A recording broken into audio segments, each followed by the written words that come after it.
Mm, Buenas tardes de nuevo. Son las 19:20 del domingo 14 de mayo de 2023 en la ciudad de Madrid, es decir, las 7:20 p.m. Bueno, vamos a seguir con Nietzsche. Nietzsche y la genealogía de Nietzsche. Ya hablamos del nihilismo, ¿no? En el video anterior. Bueno, en adelante, a partir del momento en que ocurre la muerte de Dios, entre comillas, el criterio para distinguir lo verdadero de lo falso, lo bueno de lo malo, ya no es la verdad en sí y el valor en sí establecidos por Dios, sino que tal criterio no puede ser otro que la vida misma. Lo bueno y lo verdadero será lo que favorece la vida, tan simple como eso. Lo que contribuye a su salud, su fortalecimiento y su intensificación. Y lo malo y falso será todo aquello que perjudica la vida, que la hace enfermar y decaer. Muy simple.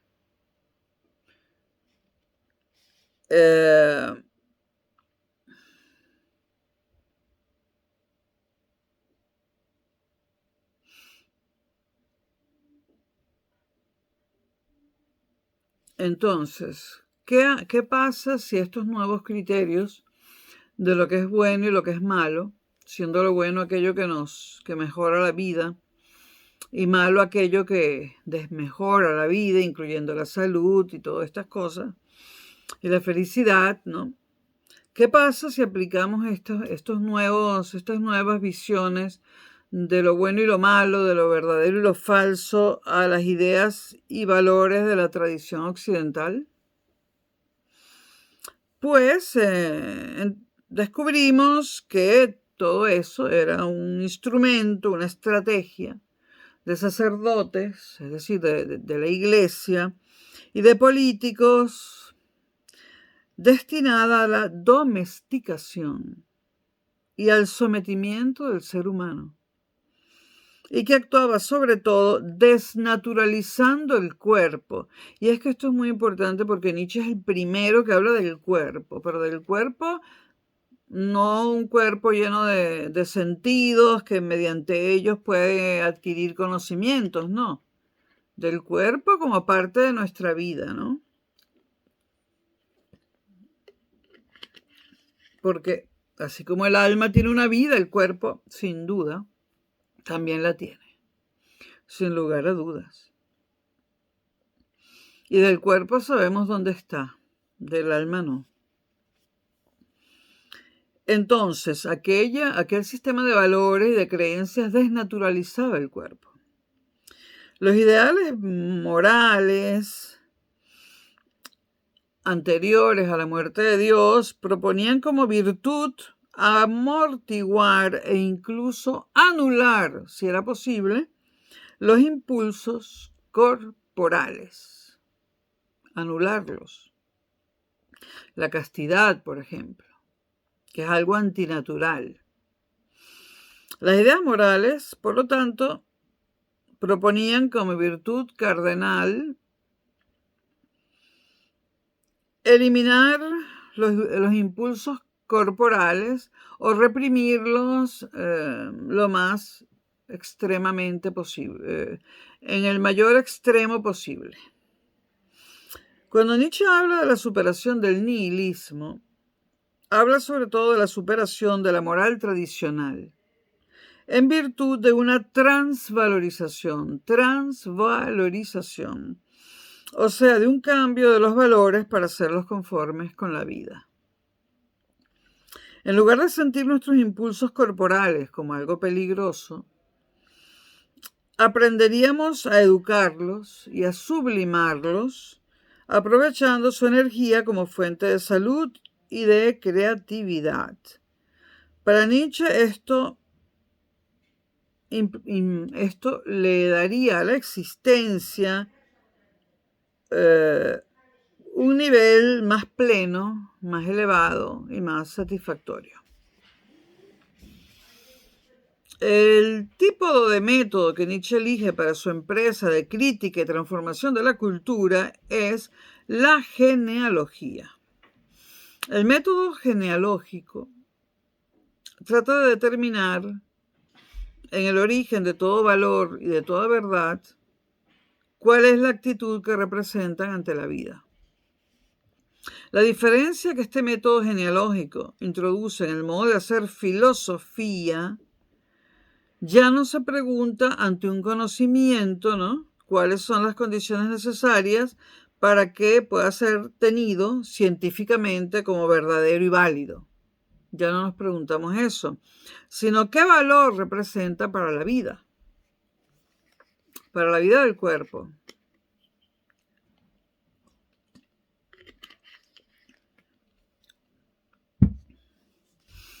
Nietzsche arremete contra el platonismo, por supuesto, el platonismo y el mundo de las ideas, ¿no?, separado del mundo de los sentidos, donde el mundo de las ideas era maravilloso, sublime para Platón, y el mundo de los sentidos era vulgar, era condenable, ¿no?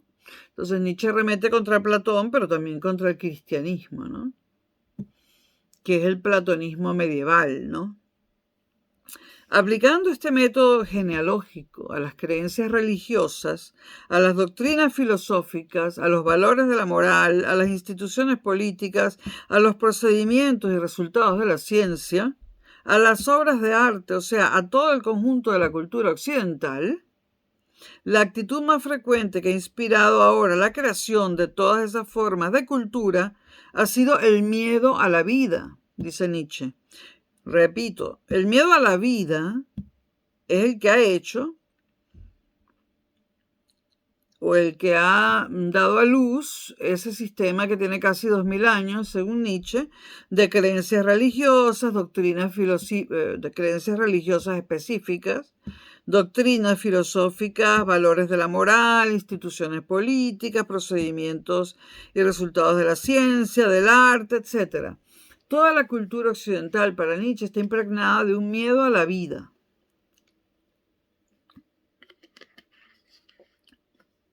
Y Nietzsche dice que esta es una actitud de negación y cobardía, que solo puede ser propia de una condición de debilidad, de enfermedad y de decadencia. Para Nietzsche, el mundo occidental en el que nace es un mundo totalmente decadente. Este dualismo platónico-cristiano que Nietzsche rechaza tiene dos caras. En primer lugar, tanto Platón como el cristianismo establecen una separación entre el mundo sensible y el mundo inteligible. Ya lo dijimos respecto a Platón. El mundo sensible es el mundo de los sentidos, que posteriormente en la modernidad, al principio de la modernidad, Descartes se atreverá a decir que nos engañan los sentidos, ¿no? Un primer Descartes, ¿no? Entonces, Platón, este dualismo, el cristianismo y el platonismo, incurre en dos cosas, ¿no? Primero, en separar el mundo sensible del inteligible, ¿no? En separar la razón que está aquí y que para Platón son las ideas de los sentidos y del cuerpo, que es algo bochornoso, ¿no? Algo que incluso hay que esconder, ¿no? El mundo sensible, según este dualismo de Platón y del cristianismo, es engañoso e inconsistente.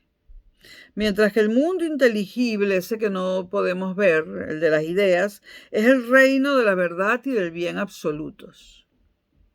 Como algo que no sabemos ni siquiera si existe, puede ser el dueño de la verdad y los valores absolutos.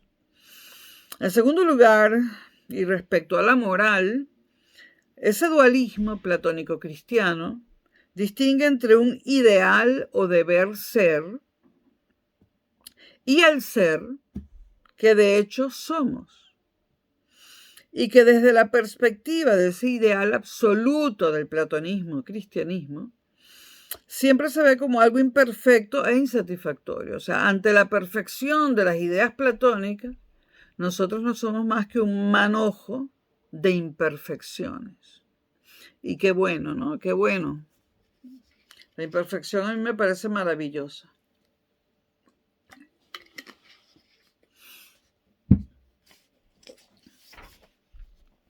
Nietzsche señala que lo que subyace a este doble dualismo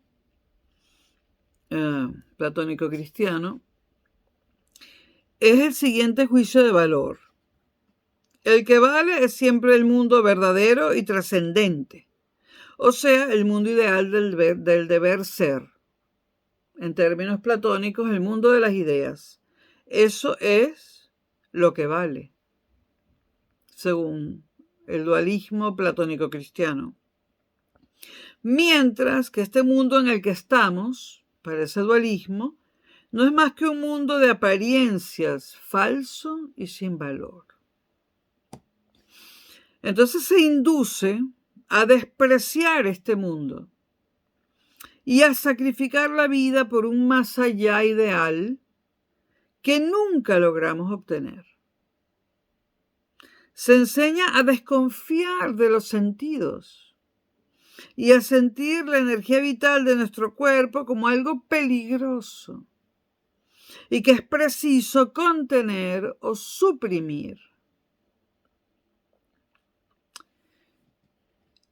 Nietzsche propone un cambio en el concepto mismo de cultura y del proceso de culturización, del proceso en virtud del cual los individuos asimilan e incorporan creencias, ideas y valores gracias a la socialización.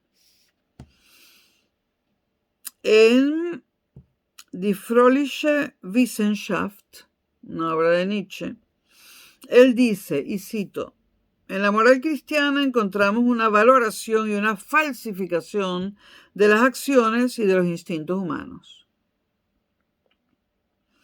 Estas valoraciones son siempre la expresión de necesidades de una colectividad, de un rebaño. Y aquí viene la noción de rebaño tan importante para Nietzsche.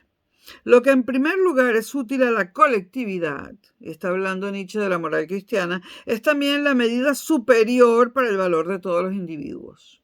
Es decir, el individuo lo pone el cristianismo en función de la sociedad y de esta manera lo anula. Con esta moral, la cristiana, el individuo es educado para convertirse en un miembro más del rebaño.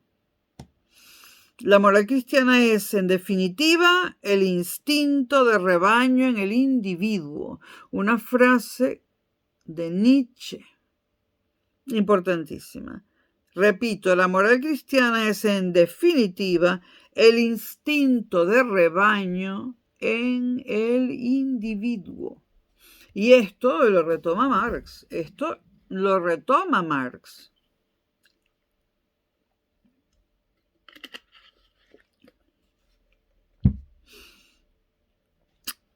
Moral, rebaño, domesticación. Nietzsche se pregunta qué clase de ser humano es ese que ha hecho depender hasta ese momento de toda su existencia, la ha hecho depender de la fe en Dios o en un mundo verdadero, o sea, un más allá, del cual en realidad no es otra cosa sino producto de la imaginación. Nietzsche se pregunta, ¿qué clase de hombre del ser humano ha hecho depender hasta ahora toda su existencia de la fe en Dios o en un mundo verdadero, el cual no es otra cosa que un producto de su imaginación? ¿Qué tipo de ser humano es ese? Porque hay que cuestionarse no solo a quien le mete las ideas en la cabeza, no solo al sacerdote, sino a quienes reciben esas ideas. ¿Qué tipo de hombre se ha dejado hacer eso? Es una muy buena pregunta, porque ese tipo de hombre ha ocasionado tragedias en la historia de la humanidad. Y es el tipo de hombre más común. Entonces Nietzsche se responde, ese tipo de hombre es un hombre sin la fuerza suficiente como para crear él en realidad el mundo que desea. Bueno, a alguna gente un poco trastornada se le ha ocurrido decir que esto es lo que Hitler pensaba de todos aquellos hombres que no eran arios. Bueno, esta interpretación no de Hitler, sino de quienes se la adjudican a Hitler, es una locura. O sea, es una locura interpretar al hombre ario como aquel hombre que sí puede zafarse de las verdades falsas del cristianismo, ¿no? Es una locura pensar que Nietzsche está hablando de los arios como el tipo de hombre que puede zafarse de todas estas mentiras que se ha tragado durante siglos, ¿no?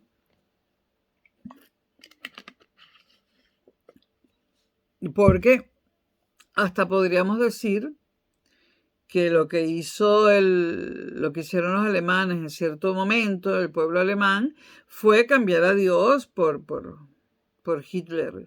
O sea, no se deshicieron de Dios, sino que lo convirtieron en Hitler. Bueno, aunque este tema no es deleznable, el tema de Hitler no es para nada deleznable, hay que analizarlo muy bien y le da miedo a todo el mundo analizarlo. Bueno,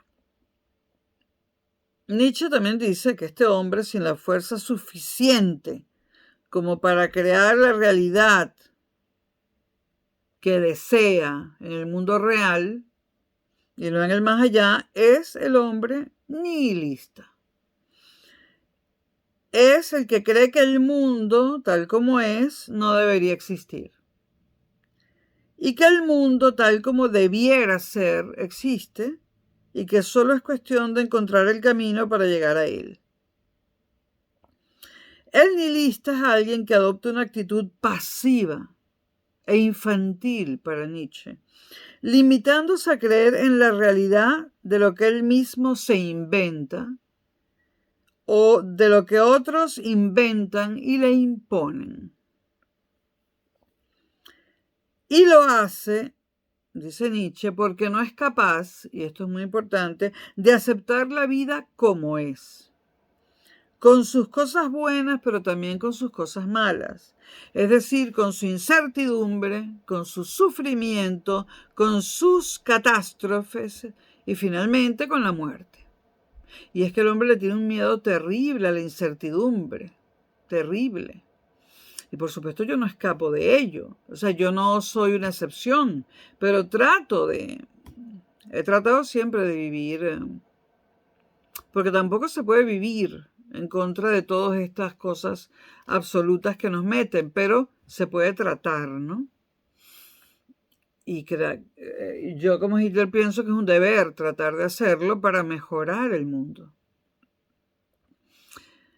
Nietzsche piensa que el occidental contemporáneo a él es así, nihilista e infantil, como consecuencia de la domesticación, que es un proceso que ha tomado siglos, comenzando con Platón y terminando con el cristianismo.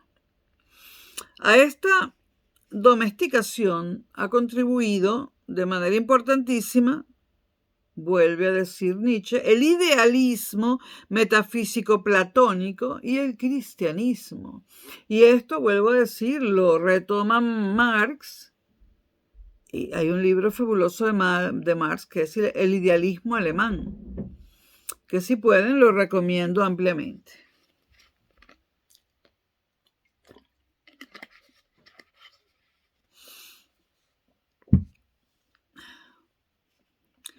Ambos, platonismo y cristianismo, han tratado siempre de hacer valer una verdad única y una moral única para todos, impidiendo con ello el desarrollo de los tipos nobles y fuertes.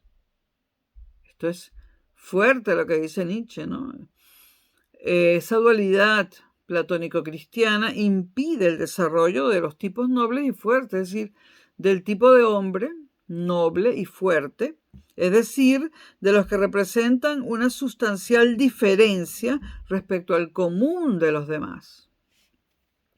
Es el mundo contra el diferente, que sigue existiendo, ojo, pero es más llevadero hoy en día. Hoy en día me refiero en el mundo desarrollado, porque en el tercer mundo la cosa es horrorosa. Y cuando digo tercer mundo no me refiero a Latinoamérica, sino al verdadero tercer mundo, por ejemplo, África, ¿no? Y sociedades subyugadas de Oriente, ¿no? Bueno, bueno y malo, noble y esclavo. Yo recomiendo leer La genealogía de la moral. Se lee fácil, se puede leer en el metro. Y además creo que está en audiolibros o algo así. Por cierto que en Amazon están las obras de Nietzsche en ebook, en versión virtual, completas como a 30 céntimos de euro, algo así. No llega al euro. Bueno, bueno y malo designan la diferencia existente entre los nobles, entre comillas, que son los que se califican a sí mismos como buenos, frente a los inferiores, los esclavos, entre comillas, calificados por los nobles de malos, ¿no? En cambio, los esclavos califican a los nobles de malos, en el sentido de malvados, o sea, moralmente malos. Esto es lo que hay.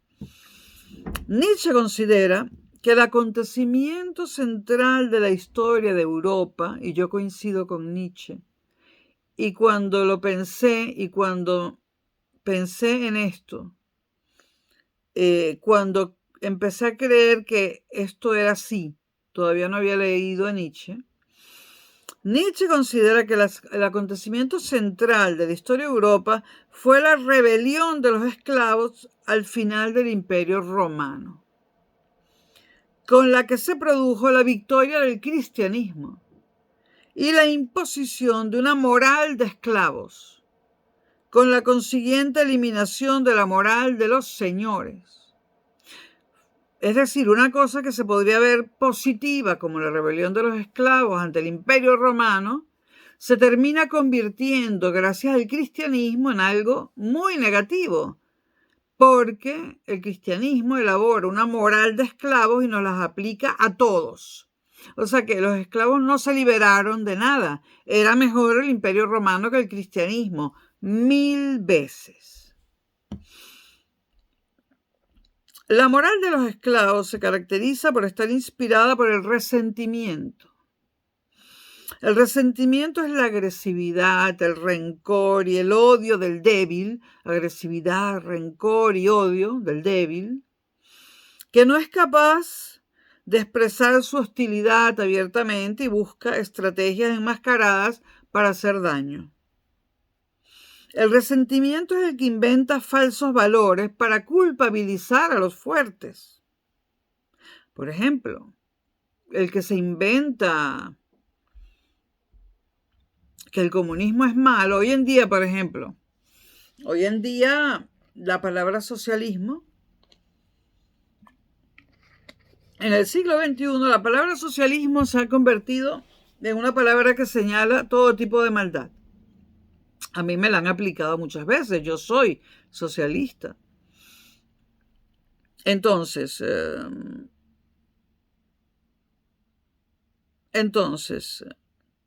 ¿qué es lo que ha buscado el nuevo liberalismo y el capitalismo financiero? Ha buscado una forma de hacer daño y ha encontrado valores falsos para culpabilizar a los fuertes. El capitalismo financiero ha decidido que todo lo que suene a socialismo es malo y con eso a personas como yo le quieren tirar unas toneladas de mierda encima.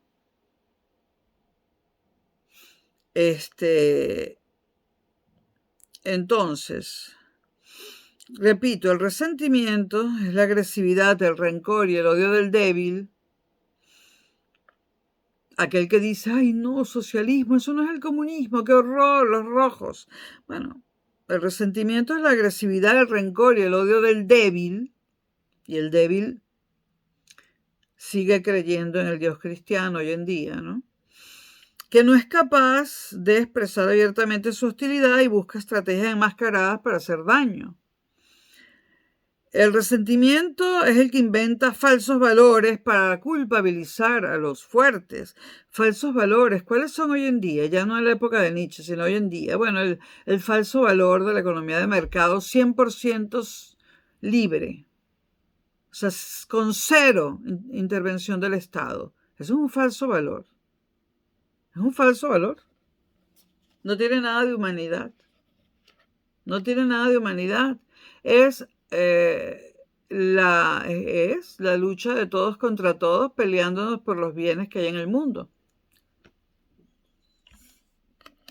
Es un falso valor porque, por ejemplo, que la gente no tenga una vivienda o no pueda dormir bajo techo porque no tiene dinero, eso no puede ser un valor. No puede ser un valor que en países ricos como Estados Unidos y la Europa Occidental haya gente que no tenga un techo sobre la cabeza.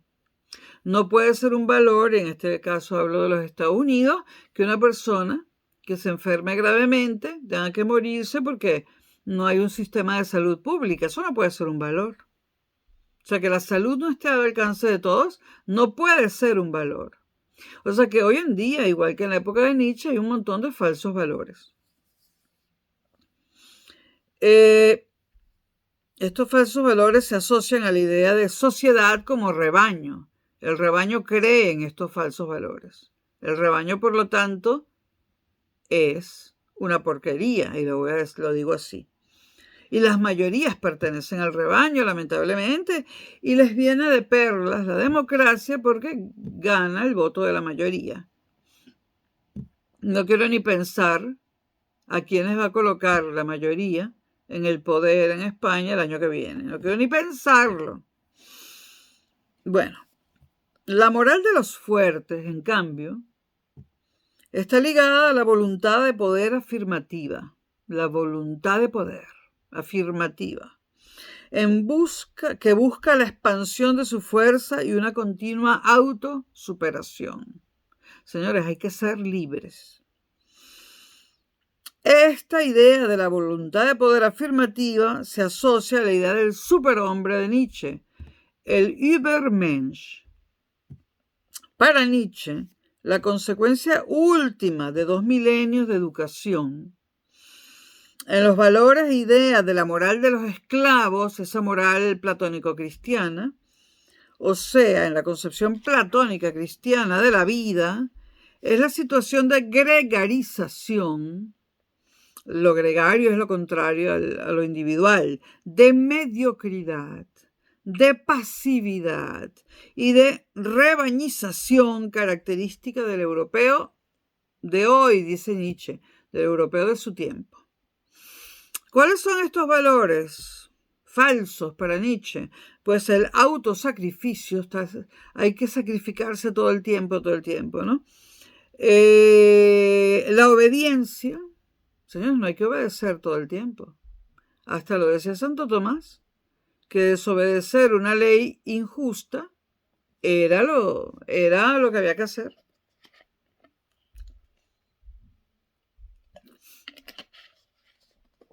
La castidad, que esto, bueno, a Nietzsche le hizo daño incluso en su vida privada, ¿no? ¿Cómo va a ser la castidad un valor? Quizás el valor sea que la vida sexual no sea tan alocada, ¿no? Que la mantengamos dentro de ciertos parámetros, pero por voluntad de cada persona que haga lo que le dé la gana, ¿no? No puede haber un solo valor que la defina. Entonces, los falsos valores, el autosacrificio, la obediencia, la castidad, la sumisión, uno de los peores, la sumisión, la compasión, esto es importante, Nietzsche considera que la compasión es un falso valor. Esto es algo de lo que se podría discutir durante días, horas, años, ¿no? ¿Es la compasión un falso valor? No quiero extenderme en ese punto, ¿no? Para Nietzsche lo era. La esperanza en el más allá, la humildad también para Nietzsche es un falso valor. la pobreza, etc. Valores propios, dice Nietzsche, de una humanidad debilitada y decadente. La decadencia de Occidente.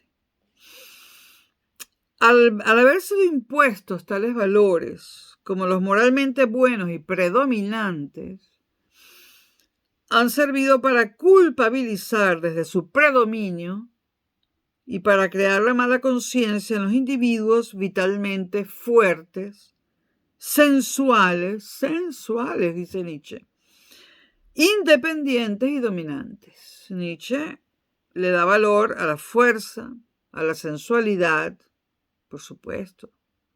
Nietzsche, yo estoy con Nietzsche en esto, ¿no? A la independencia y al dominio. El cristianismo, dice Nietzsche, ha ejercido así una labor de nivelación que ha concluido en la consagración final y universal del espíritu de rebaño. El cristianismo buscaba nivelar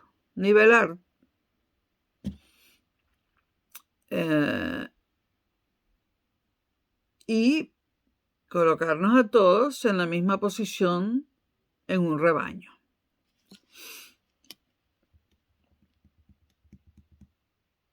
Y hay de la oveja que se salga del rebaño, ¿no?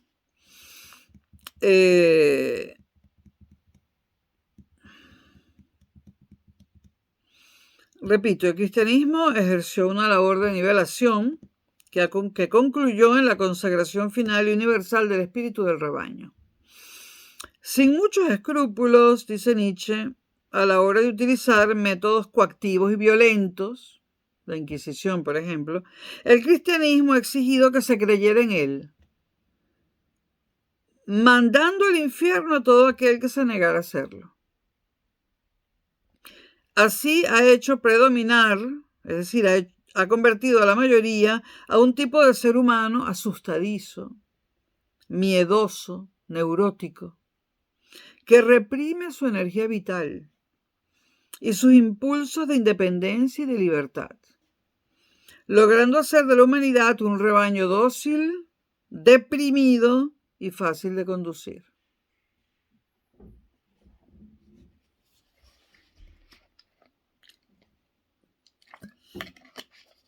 Por su parte, el idealismo metafísico, es decir, Platón, en su defensa de una verdad única, tiene los mismos efectos de nivelación y de rebañización que el cristianismo.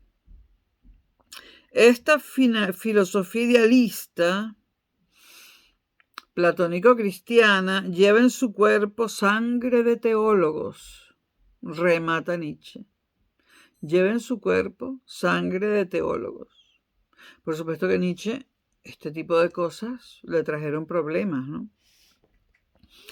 La nivelación ética, ideológica y jurídica de todos los individuos en las sociedades democratizadas de Occidente, y en toda la obra de Nietzsche hay una crítica a la democracia implícita, ¿no?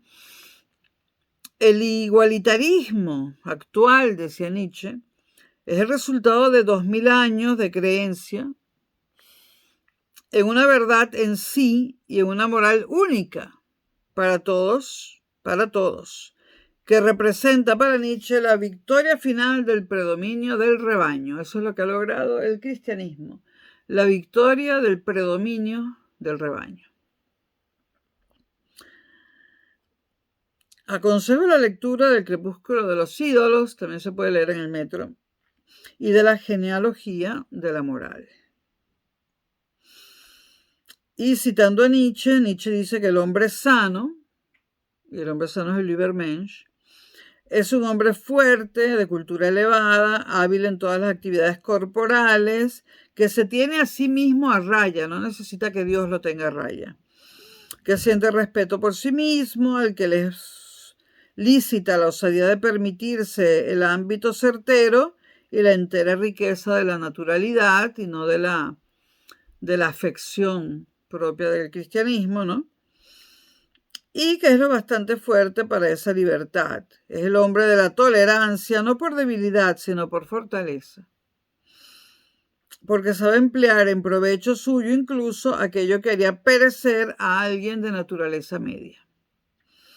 Que hay un cierto clasismo aquí, una cierta división en dos tipos de hombres, sí.